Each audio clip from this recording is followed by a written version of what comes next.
我先讲了，这个呢叫谁要那么那个什么呢？我这个我是这里的呢。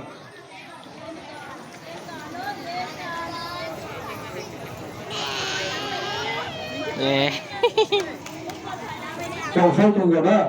cái phần mình tôi mình nhỏ là một sự nói như trong sáu trường rồi đó, cái bây giờ này, trong sĩ vẫn trả được tăng nó là tính là bao làm cái trong đi chung nhiều sự đó.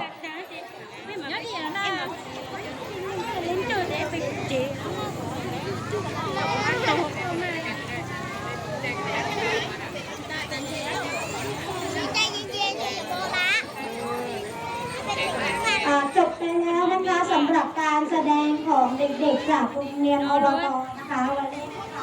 เรียนลำดับต่อไปค่ะเดี๋ยวขอเชิญท่านรองนายกนะคะสมชายวัฒนลีกุลนะคะขึ้นมอบรางวัลให้กับเด็กๆด้วยค่ะ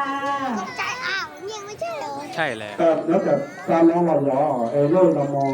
มันก็จะมีตู้มีหวานไทยสบายที่สุดนะอาจจะมีทุกอย่างได้เลยมันไทยจริงหรอในชิ้นเดียววิธีนะเรื่องนั้นเป็นวิธีเราจะในลูกน้องเหรอจะพอเราตัวก็เลยเราตัวเนื้อเราก็จะวิธีน้อยด้วยเสด็จสารพัดสายอย่าใช้ตัวมีตู้มีหยอกแล้วถึงเราไทยชิ้นเดียวเราเสด็จได้วิธีนั้นก็ไทยจีนี่ก็เป็นคนจีนกันได้นี่เราอาจจะเหนือก็จะว่ามีตู้มีไทยก็ตัวไป5 million là một cho cái là chuyện kia nó theo những nhà thầy tao nó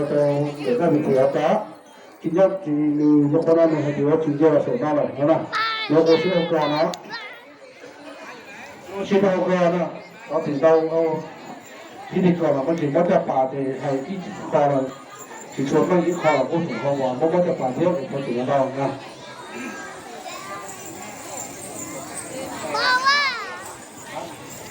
จบการแสดงนี้นะคะเดี๋ยวจะขอพื้นที่ตรงหน้าเวที